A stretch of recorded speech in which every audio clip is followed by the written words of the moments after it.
मेरा एक सवाल है सर, जैसे आप इनकाउंटर की बात कर रहे हैं, आजकल यूपी में कुछ इनकाउंटर वगैरह हो जाता है तो बड़े सवाल उठते हैं। और कई इनकाउंटर, जैसे भी कोई इनकाउंटर हुआ था उसमें वो एसटीएफ वाला चप्पल पहन के चला गया था। इनकाउंटर जो उत्तर प्रदेश पुलिस करे उस पर काफी सवाल उठ रहे हैं उस पर। मेरी समझ में नहीं आता जिनको कैमोफ्लाजिंग की स्पेलिंग नहीं मालूम अब एनकाउंटर के प्रोफेसर बन रहे हैं। हम तो नंगे पैर कभी साधु बन के, कभी मल्लाह बन के, कभी नाविक बन करके, लुंगी बांध करके, बनियान पहन करके और सर पे ढाटा बांध करके डकैत बन करके गए हैं।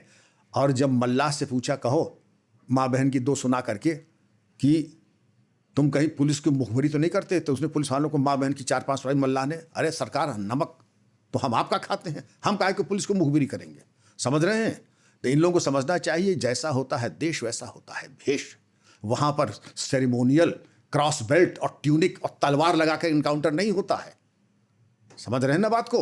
जब इनकाउंटर में जाते हैं तो जो भी चमकीले वाले पार्ट होते हैं, हमारे उस जमाने की फोटो देखें तो चमकीले मेटल के पार्ट है, उससे मिट्टी लगाई जाती है। यहाँ के बैग से मिट्टी लगाई जाती है। जो हमारी नाल होती है उसके ऊपर मिट्टी लगाई जाती है जिससे कि वो ना हो। एसएलआर के आगे फ्लैश एलिमिनेटर होता है कि जिससे कि आपकी जब गोली चले तो उसका फ्लैश दुश्मन को रात में दिखाई ना पड़े, नहीं तो आप मारे जाएंगे। लेकिन अगर चप्पल के तो वहाँ समझते हैं कि आपके लॉन्ग बूट जो आते हैं 10,000 के, जो छबीले हीरो लोग पहनते हैं घुटने तक के, वो पहन के जाना चाहिए था। अब आप हमें सिखाएंगे चप्पल पहन के जाएंगे, खड़ाऊ पहन के जाएंगे? नहीं, विकास दुबे पर सवाल उठ गया, अतीक पर उठ नमक गया। हलाली का कुछ तो फर्ज होगा ही। विकास दुबे के नमक हलालों की कमी है, कमी है विकास दुबे के निभाने वाले जो बेकरारी है। अगर आज औरंगजेब के जूते अपने सर पे रख के चलने वाले हों, रहमतुल्लाह कहने वालों की कमी नहीं है, तो विकास दुबे किस खेत की मूली? उसके भी नमक हलाल। बहुत लोग लाभान्वित हुए हैं विकास दुबे से। ये अतीक को जिस तरह से मारा गया, अतीक अशरफ को आपने तो देखा होगा टेलीविजन पे। हाँ देखा। ये तो पुलिस पर ही सवाल उठ गए थे। लोगों का काम है पुलिस पे सवाल उठाना, लेकिन जुडिशियल कमीशन ने आ करके उसमें तो आंखें आ गई है। तो आप संविधान को मानेंगे या लूज टॉक को मानेंगे? आप संवैधानिक व्यवस्था को आप मानेंगे, विश्वास करेंगे, या जो प्रपंच फैला रहे हैं, जो अफवाह फैला रहे हैं? जाहिर है कि आप अगर डकैतों के इतने बड़े आप पैरोकार हैं तो क्या कारण है? आपके तो एसेट्स की जांच होनी चाहिए। क्या मजबूरी है आपकी डकैतों की आप पैरोकारी कर रहे हैं? संवैधानिक संस्था ने, व्यवस्था ने कह दिया है कि इसमें पुलिस का कोई दोष नहीं है। दोष नहीं, बात खत्म हो गई। हमारे आपके मतभेद हो सकते हैं, तो क्या संवैधानिक? अब यहाँ जो है संविधान जो है तार तार हो रहा है। संविधान जो है वो खतरे में पड़ चुका है, क्योंकि आपकी मनमानी नहीं चल रही है। आपके हिसाब से तो संविधान नहीं चलेगा। 1974 में आप आईपीएस बने, उस वक्त पुलिसिंग कैसी थी? पुलिसिंग तो 1861 से आज तक वैसी ही है। नो नॉनसेंस अप्रोच, बिल्कुल कड़क, जिसको कहते हैं कि बिल्कुल फौलाद स्टील की तरीके से, स्टील फ्रेम। और स्टील फ्रेम का मतलब यही होता था कि कुछ एक इंस्पेक्टर जिन्होंने हमें ट्रेन किया है अभी भी जीवित हैं, गाजियाबाद में है, एसवीएस राठी साहब हैं, दीवानगिरी जी हैं, मेरठ में हैं। वहाँ पे और कुछ शौक नहीं होता था कि आप पिक्चर भी जा रहे हैं, फैशन शो भी देख रहे हैं, या पिकनिक पे जा रहे हैं। ये सब संभव नहीं था। एक दिनचर्या एक औसत पुलिस अफसर की, कांस्टेबल से लेकर एसएसपी तक की ये होती थी, आप रात को 12-1 के बीच में सोए, जब लेट शो सो गया, आप सुबह उठ गए 6 बजे, डिस्ट्रिक्ट क्राइम के कंट्रोल की क्राइम आ गई, जितनी डकैती थी आपने वायरलेस से पूछा कि हाँ इसमें कोई मिला कि नहीं मिला, ये हुआ तो आप गिरफ्तारी करके हमें बताएंगे। फिर मुआयना कॉजलिस्ट जो अफसरों ने देखना बंद कर दिया कि कौन से महत्वपूर्ण केस आज हैं, देख लेंगे कौन से पैरोकार आए हैं, कोर्ट में कौन जा रहा है, उसकी पैरोकारी। और घड़ी मिला लीजिए, आप अपने घर के जो दफ्तर है, जिसको कॉन्फिडेंशियल ऑफिस कहता था, आप 9 बजे बैठ गए नहा धो के बैठ के जनता से मिलना, डाक करना। ठीक 10 बजे आप पुलिस ऑफिस पहुंच गया।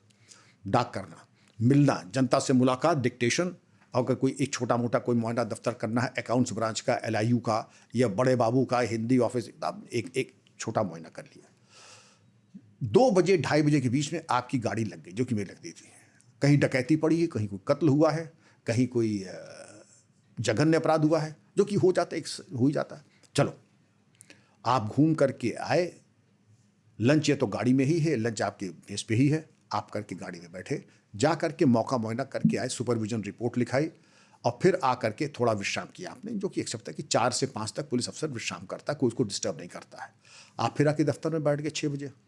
6 से लेकर 9 तक आप दफ्तर में आपने फाइल, डिक्टेशन और बाकी काम किए।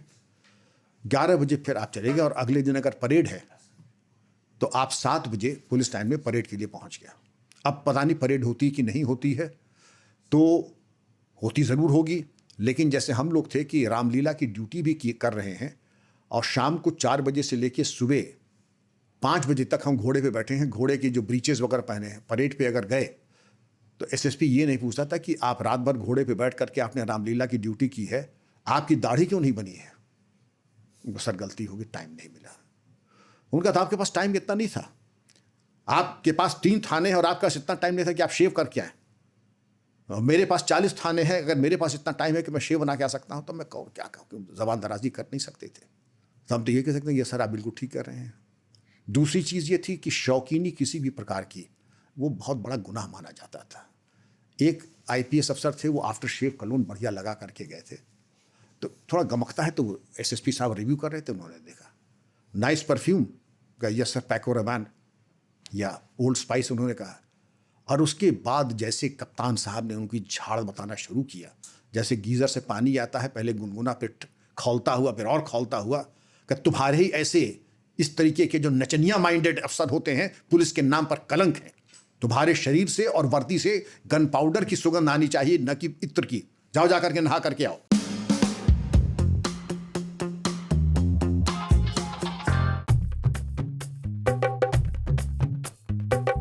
हाँ भाई रे, मुझे कोई दे दे जहर। जार छोड़िए, कार लग रहा है। अरे क्या बात की हो, मुझे मानो मान नकली नहीं अकेला वाला समझदा। हाँ भाई कितना वो लगता है। ताऊ उनसे मत पूछिए, हम तुम बताए हुए हैं। दूसरे सीजन के 100 एपिसोड लग गए। हाँ, हाँ, हाँ।